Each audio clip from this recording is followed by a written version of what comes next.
Hi, Dr. Scott Jensen here. Over the last 3 years, we have together talked about a lot of issues. We have talked about masks and modeling. We have talked about lockdowns and social distancing. We have talked about vaccines and mandates. We have talked about parental rights and a whole lot of other things, including natural immunity, herd immunity, and what happened in nursing homes. Those issues will continue to be discussed, as well they should. But I need to sound the alarm. I read medical journals all the time, and 2 articles that had an odd connection over the last week came across my desk. First, Chris Mazzolini, editorial director of Medical Economics, has an article about a book written by Wendy Dean, a physician, who talks about physician moral injury. You might ask yourself, what does that mean? Dr. Wendy Dean says that moral injury is this sense of feeling as if you're betrayed by somebody in a position of authority in a high-stakes situation. And that situation causes you to transgress your deeply held moral beliefs and expectations.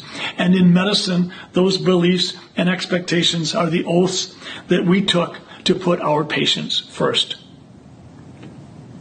This is what's happening to physicians when we feel that people in authority who we thought had our back and were doing the right thing, that they controlled us and didn't perform. And that caused us to potentially compromise our commitment to our patients.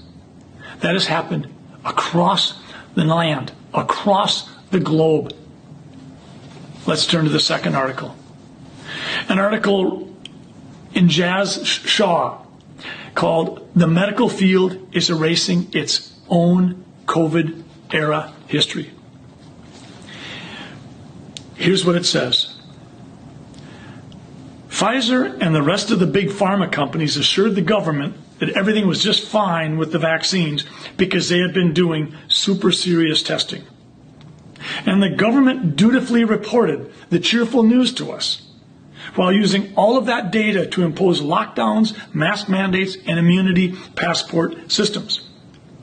And now, according to one group that tracks publications in scientific journals, a lot of the original research and test results are mysteriously disappearing. More than 300 papers and scientific articles have vanished in the past year. We have to be on red alert. What we're seeing is potentially substandard medical publications used to push forward, promote a narrative, and squash all other narratives. And now that some of the dust is settling, we're seeing these articles withdrawn, disappearing. You won't find them potentially on internet. This is problematic.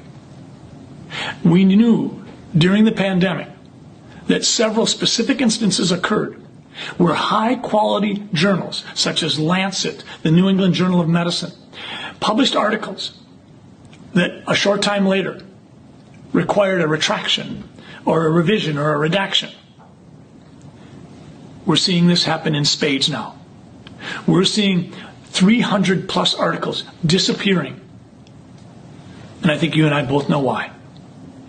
In many situations, it was shoddy research. It was shoddy analysis. It wasn't peer-reviewed. Or the conclusions drawn from the data were clearly spurious.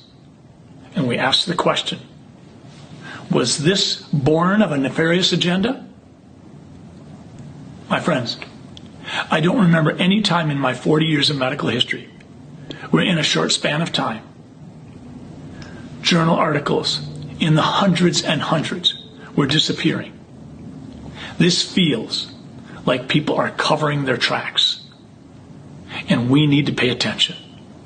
When medical journals that were used at one time to push a narrative and squash another narrative are now disappearing, my profession has a big problem.